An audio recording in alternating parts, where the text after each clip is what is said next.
Welcome back to Connect with Rohan Alwis, brought to you by Satyajit Creations and Studios here in London. Another episode. I'm looking at, and you are seeing, the Private Equity Awards 2023 Commercial Due Diligence Provider of the Year winner, Luminii Consulting Limited. Now, some of you may remember 8 or 9 months ago, I spoke to a Sri Lankan female who had broken the glass ceiling. And she has done it again. I'm here with Lushani Kodituaku, founder and managing director of Luminii Consulting. Welcome, Lushani, to this program. Thank you, Rohan. Thank you for having me. Yeah, it's a pleasure having you here, especially with this award next to you. What is the Private Equity Awards 2023?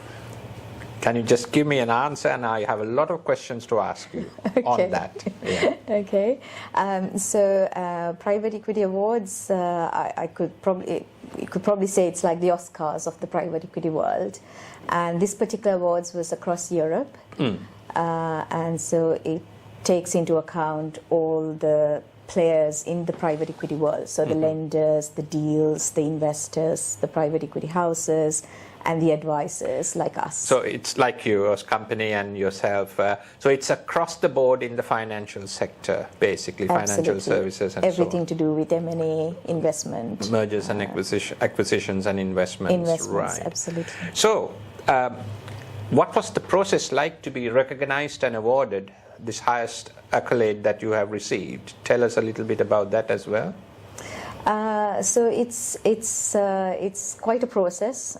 So this year we had 8 finalists.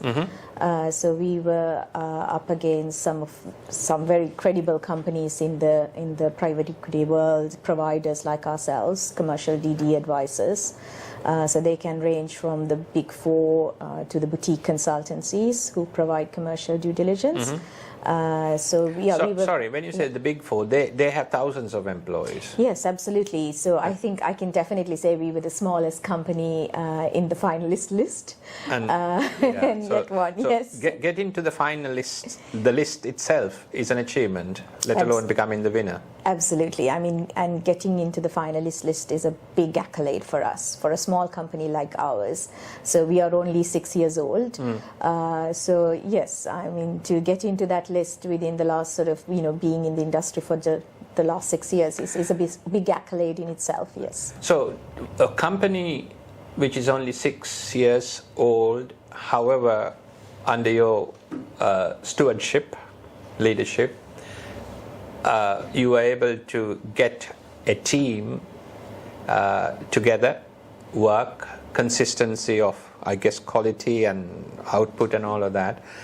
Give us a little bit a flavor of your team and how you managed to get to this recognition level within a short span of 6 years with a small number of staff. How did it all happen? So the company was founded in 2017, and my first employee was a colleague of mine who was working with me in my previous firm, who walked out and joined me. Right. So just sorry to interrupt, but so you brought a fair number of your own experience with you when you founded the company, right? Absolutely. So I have been conducting commercial due diligence for the last 24 years. Right. So it's a very long time in the industry. So it was 17 years of experience when you set up the company. Right. Absolutely. And your first colleague also came with you. Yes. So at the time, I was just setting it up, and I did tell him, I can't offer you a permanent position because we don't have any income at the moment. So if at all we'd start doing well in the next 6 months, I will make you permanent. That's how we started the company. So starting on a shoestring budget with Yes. 1.5 staff, as they would say. Right. Okay. That's very impressive, because it's also a good tip, some guidance for those starting off their businesses, professional businesses as well as businesses, how to start small, but you have to have the vision to grow. So so he said that's fine. He's happy to follow me. He did that. 6 months later, we had good enough work. So I kept my promise. He became employee number 1 of Luminaire Consulting. And then thereafter, the rest is history. I've had lots of colleagues from my previous firms. My second hire at Thornton, very senior associate director there. She was my second hire at Thornton. She called me one day and said, I've been waiting for you to offer me a job. So I said, well, I don't know whether I can afford you, but nevertheless made it happen. So she was another colleague who came and joined. And then the company's grown. So this was organic growth? Absolutely, all organic growth. And it was just a matter of sort of, contacting some of my old clients from my sort of previous contact book. The usual contacts. And then also winning a lot of new clients. I think in the last 4 years, I could say I've, definitely converted about 30, 40 new clients over to Luminii. So just pause there, Lushani, because converting or getting new clients, those who know business as well as professionals know, it's a very difficult challenge. There is a saying in the industry that it's far better to spend money to keep a client than spending a lot of money to acquire new clients, and sometimes you will not. So acquiring new clients, what was the strategy? Because did you get word of mouth recommendations from the existing clients for whom you have done a good job, or you just went and pitched for new companies and new deals? It was a bit of both, Rohan. So some of them were word of mouth. So some of the older clients introducing me to some of the other clients, recommending our work. So that was how that came through. Some of the older clients also following me from my past lives, continuing to come and give work to Luminii. And then the very new clients was completely sort of cold calls or sort of approaches in our world. It's mostly sort of connections. Because I have been also in the industry and people know me, I am known. Also being the only sort of Asian woman in the private equity world. Yeah, I was going to come to that. It's not difficult to miss me. You preempted my question, Lushani. Now, for our listeners and viewers, especially Sri Lankans, but not just Sri Lankans, any female person hoping, a young female, whether they are in university or branching out as young professionals, what was that challenge like? An Asian woman playing in a male-dominated environment, leading to winning the best award in your area of operation or the field. Walk us through about the challenges, not necessarily in a negative sense, but that's why I said, rather than ask what the problems were, what were your challenges in you breaking the glass ceiling? The glass ceiling is where you can see the top, but you can't reach. But you broke through that, and not only did you break through that, you have had this accolade given, thrust upon you by virtue of your work, and so on. So walk us through, as I said, about the challenges. Yeah, I mean, there's been lots of challenges. It's not easy. I don't think it's easy. I mean, it's not just only for women. It's difficult all around for anyone. It's a difficult sector, the London financial markets. It's a very competitive, difficult sector, but it's more difficult, I believe, only you can say, because as a female, especially as a female of color. Yes, and also I wasn't educated here, so I don't come from a school network. So if I was in Sri Lanka, I would have been well networked with my schoolmates, going to a school in Colombo. Which school did you go in Colombo? Visakha. So it was difficult, I think, especially when I started, to build myself, to establish myself, it wasn't easy. But then the next phase of actually, taking a leading role in commercial due diligence. And I also set up the CDD practice at Thornton. Even when I did that, that was also very difficult to get the buy-in from existing partnership to set up a practice within a big accountancy firm. So that was difficult. But perhaps you learned a lot of things from that. I did. Challenges then. Absolutely, I did. And a lot of the time, there were people who would come and tell me, what makes you think that you're the most qualified person to do this? So I would be challenged. So that was when I was at Thornton, and nevertheless I went and did it. Then when I was setting up Luminii Consulting, that was a whole different set of challenges involved. Here I am, as you say, an Asian woman trying to break into this market, trying to set up a company, trying to win clients from established players. I think that was the biggest challenge, to convince my clients, my current clients, that we are a credible player, we have the brand, and building a brand is not easy either. It's very difficult. Yes. And so to get all that buy-in and to convert the clients to believe in us, to trust in us as an advisor, because at the end of the day with commercial due diligence, it's all built on trust, it's on the advice. To do that has been a massive challenge. So I think there's been so many challenges, just even on the surface, not taking into account that I am also an Asian woman trying to do it in London or in Europe, to set up a business and to establish a business. I see. I mean, basically the challenge will continue, the challengers will be there. From the point of view of your own business and your leadership operations, this is a highlight, a top end of the chart.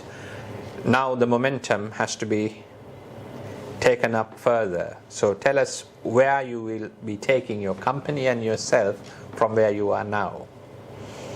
It's a tough question. So obviously the intention is to grow the company further. Recently we opened another office in Manchester. So and obviously the objective is to sort of keep growing and maybe to grow outside of the UK as well.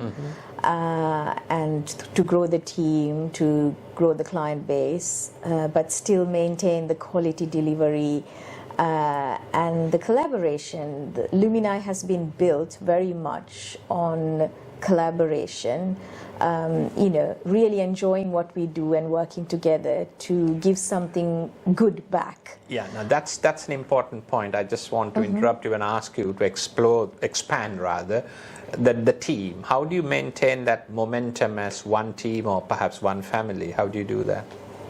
I think when I set up, one of the main reasons for setting up Luminii Consulting was to do it, I call it, do it our way. So it was built on, delivering good work, but most importantly, that collaboration. So for me, I personally feel that if there are happy people in a company, they will do their best to deliver the best work possible. So if you take care of your people, the work gets taken care on its own. Yeah. So I'm a firm believer of that.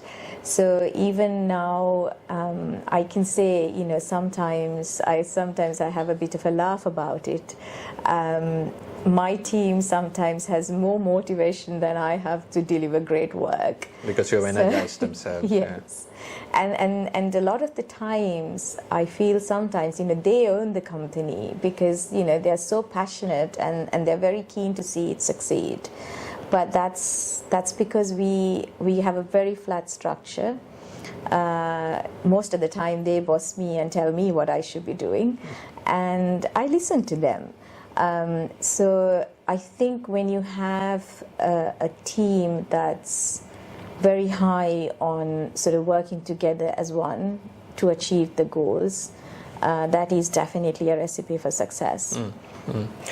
So, starting, if I was doing my advanced level, whether it's in Sri Lanka or England or wherever, and if I were to become or join your area of expertise, guide us through what I should do or what our viewers should do as students to the areas of subjects, etc., and to get into your area of excellence.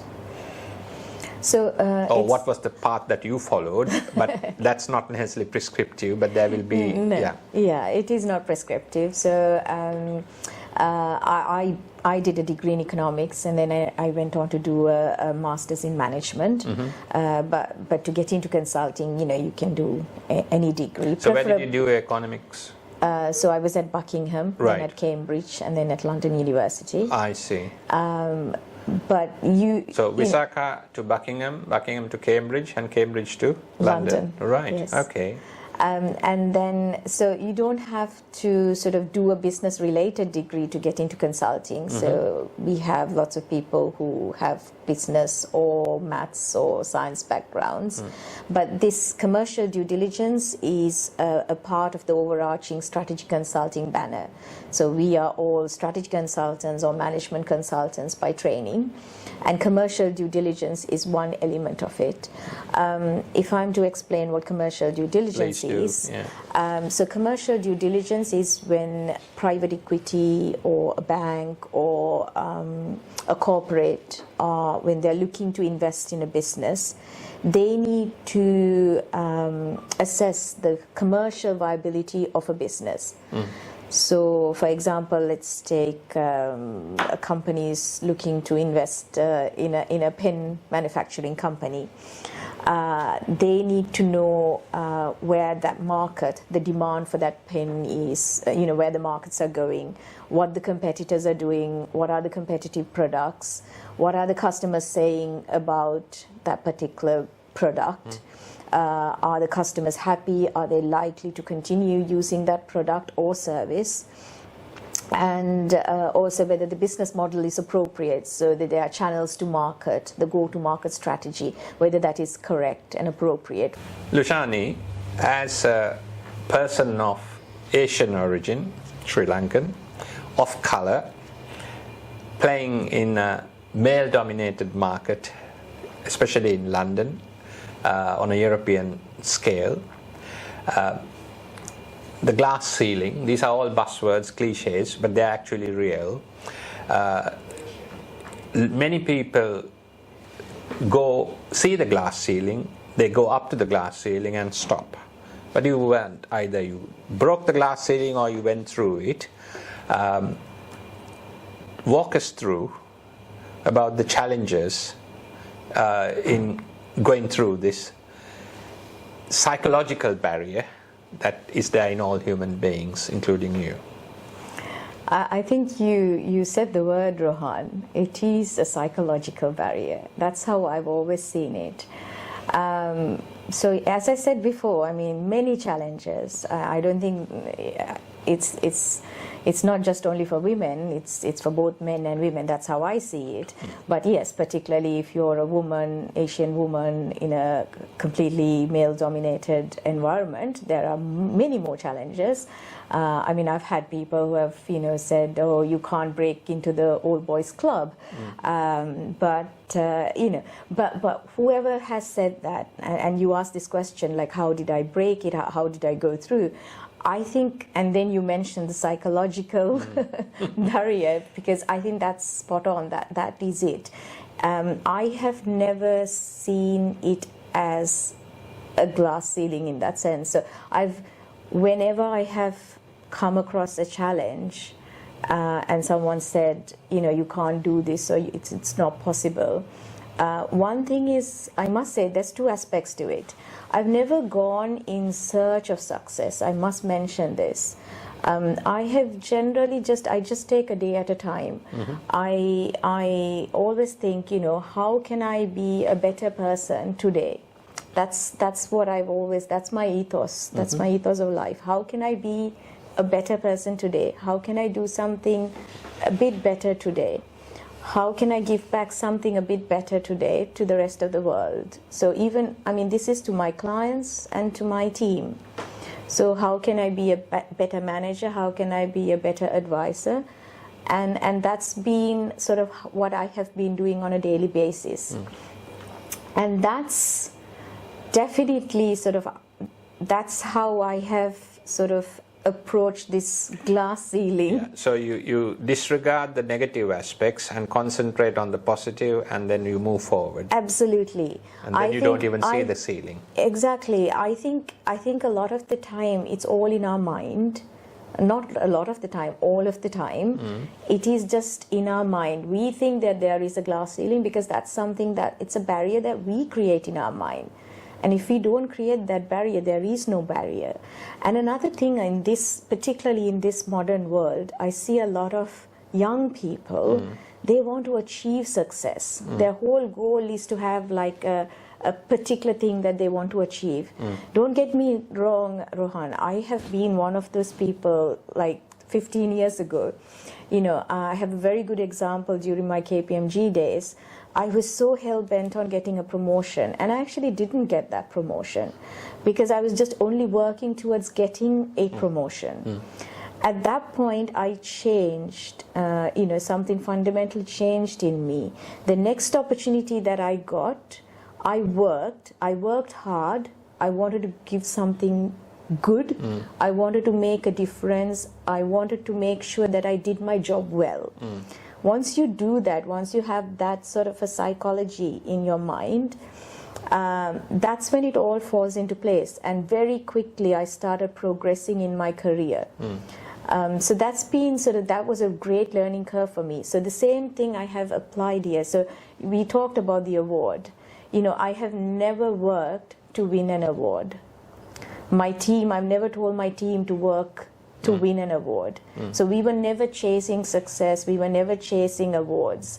We just did some good work and we enjoyed what we did. And you were recognized for that. I think the recognition comes automatically. So that's an important message you can pass, you have passed on now to our younger generation.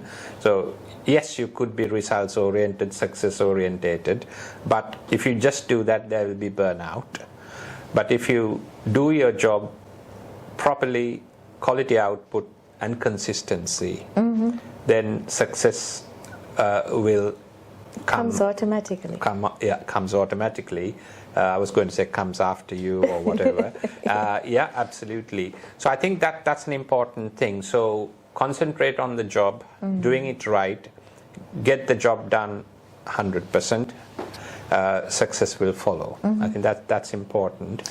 And if I can also add that sort of having the mindset that, you know, if just take a day at a time. I talk about this, the power of now. Power of now.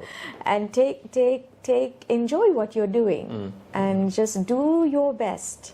And it's not just work, but you're talking of life here as well. Absolutely. In anything you do. And also just, you know, if there is something negative or that sort of the glass ceiling, don't think about it. Just do what you can. Okay, I'll just stop you there. But in real life, there will be people who will not necessarily challenge you, but perhaps attack you verbally, or I hope not physically, but to put you down. Sometimes that sort of challenge comes not necessarily from a male-dominated audience, but from one's own people. Absolutely. So I've had plenty of those. How do you deal with them? I mean, it's quite real life. I know it's a psychological barrier, but it happens in reality with all of us, not just Asian females, but every human being. But in a country where there are so many races, religions, and so on, that can happen. So I'm sure that's happened to you as well. Many times, Rohan, many times. And how do I deal with it? Fall, and then how do you get up and run? I think the key there is not to react. You know, a lot of the time we have big egos, and when someone attacks you, the first thing we do is react to it. Over the years, I have learned, and it's been a very difficult learning, but nevertheless, I'm still learning. I'm not saying I've aced it. I try not to react. I mean, very recently, I had someone sort of saying something similar to what you just said. And I just looked and I said, you know, that's that person's, you know, they have every right to say what they're saying, but do I need to take it? So, and if there is something important to take, we must also take it on board, and then we can become better. So, you know, I think it's sort of lessening of the ego and not reacting, but actually listening. And they might have reasons to why they're saying it. They might have personal reasons. So not make it personal, not react. That's how I deal with it. And there could well be a constructive criticism which you feel hurt by. Yeah. Well, if it is constructive criticism, I welcome it and I take it on board. And that's been always something I've done. If someone, you know, gives me constructive criticism, I am the first to jump and, you know, really listen and put it into action. And then if it is not constructive, if it is just, you know, attacking mode, I just look at them and let it go and not react to it, not have any anger towards them. I'm sure they have a reason for why they're saying it, and at the same time not react, not accept it and not react to it. So that's never a barrier. No, it's not. Yeah, you don't consider. It's forgotten. It's the flow that matters. I think people tend to latch on to these negativity, and that can actually pull you back. And I have seen a lot of people who sort of latch on to negativity, and that can really eat into it. It's like holding a hot rod. You know, the one who's burning is yourself. So the moment you let it go, life is so much more pleasant. And you can focus on the more positive things in life. It's really great. What advice can you give our younger viewers on entering the CDD the commercial due diligence field, CDD, commercial due diligence field? So commercial due diligence is the broader, it's a very niche area within strategy consulting. So I would say definitely apply, you know, if they're coming out of university, do look at, I mean, don't always look at the straightforward, you know, accountancy, consultancy parts, etc. When you're applying, do look into other niche areas that are within that broader arm. So commercial due diligence is usually if it's a private equity or a bank or corporate, if they're looking to invest in a company or buy a company, they need to conduct commercial due diligence. So they will always conduct financial due diligence, legal due diligence, technical due diligence, and commercial due diligence is one strand. So what happens in commercial due diligence is we look at the commercial viability of a company. So whether it's a product or service, where the market's going, who the competitors are they competitive versus, you know, the other players in the market, what are the differentiators of that product and service, what are the customers saying about the product and service, are they going to continue to buy the product or service, as well as the business model, their go-to-market strategy, whether the business model is appropriate. And then finally, this is all done through research, both primary and secondary research. We analyze all the data and then advise our clients whether it is, you know, whether the management forecasts are achievable, whether they should go ahead and invest. So the go, no-go decision-making process. So much will rest upon your client based upon your results or the searches and the due diligence you do on whether or not your client will go on to buy the company. Yeah, there is a lot of that reliance on sort of the advice we give, but it is all evidence-based. Of course, it's backed by research. And so it's not just us saying go ahead and invest and not. It's evidence-based. It's a much bigger sort of a proper processed research. So you research it, you find the evidence, you put together the evidence, and you arrive at the scientific conclusion. Analyze it, and then absolutely. So there is a process. Now that's really important for the benefit of our viewers, especially the younger viewers who are looking for career guidance and so on. So the whole purpose of this dialogue discussion today is not only to highlight your fantastic achievements, which is a great strength and pride, source of pride for the Sri Lankan community, but also to impart your advice and experience to the younger generation. Lushani, in addition to your own company and winning all these accolades and so on, you're also a non-executive director of a London Stock Exchange listed or quoted company. Walk us through or tell us how you got in there or how you were approached, etc. So yes, I'm a NED of Judges Scientific PLC. They're a 500 million market cap, 500 million pound market cap PLC. How did I get into it? So it was actually about 8-9 years ago. I pitched for a commercial due diligence. So as a prospective client, I see. To judges.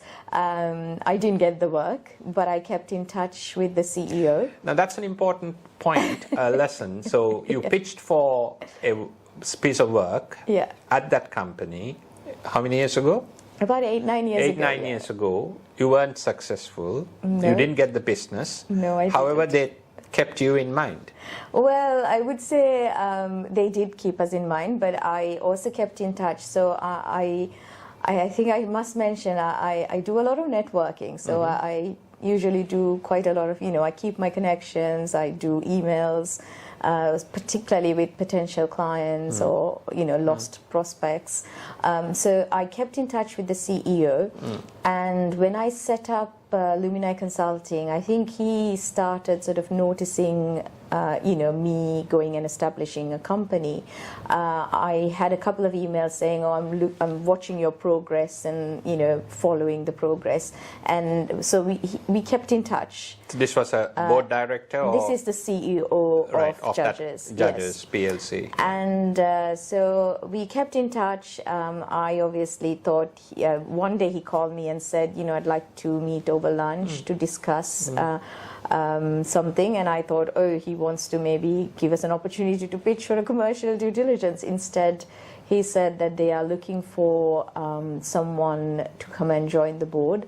And they want someone with a strategic mind, and also they are an all-male board. So, so something is happening there. Yeah. And so now, I think there is a big drive to have females on the boards.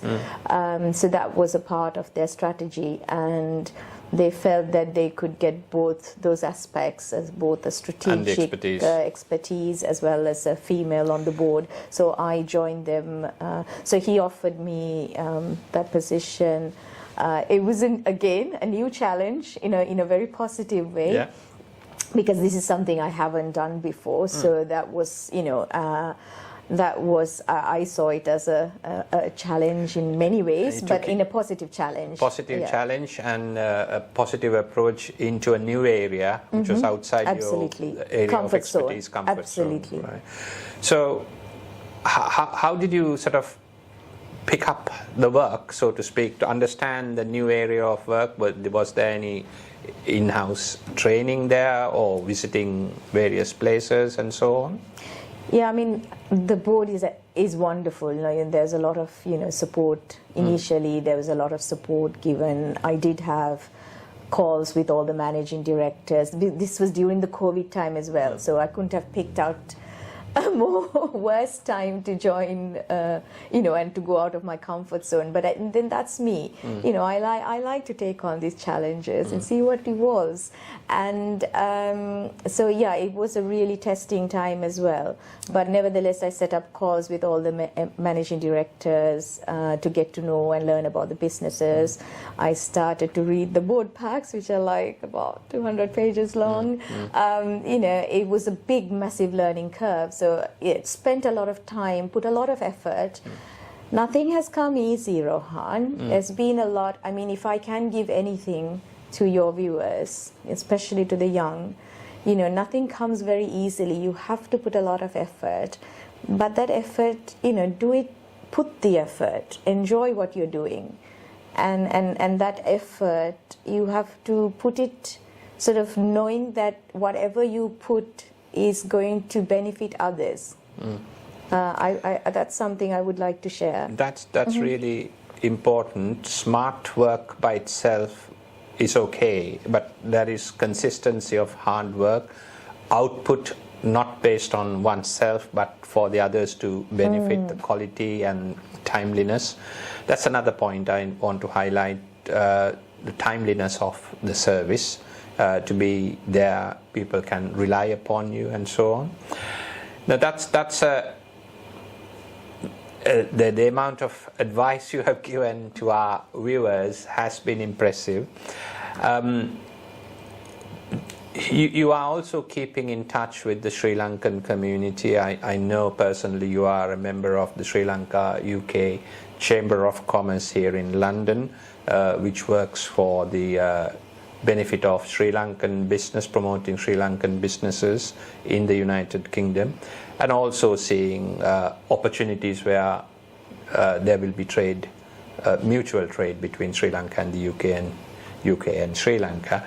Now, before we sum up, you do go to Sri Lanka on a regular basis and you have contacts there as well, or how does it work? Yes, absolutely. I mean, I love going to Sri Lanka. That's where I was born. And when I go to Sri Lanka, I completely become so Sri Lankan that I forget that I have ever lived for 30 years in the United Kingdom. So yeah, absolutely. I have many connections, lots of friends, lots of business contacts, and yes. Great. And in order to conclude my program, I would like to wish you the very best in all your future endeavors, and keep looking at it. It's an achievement, it's a landmark, and congratulations once again on that. Thank you very much, Lushani, for joining us today. Thank you, Rohan. Thank you for having me here today. Our pleasure. Thank you and goodbye.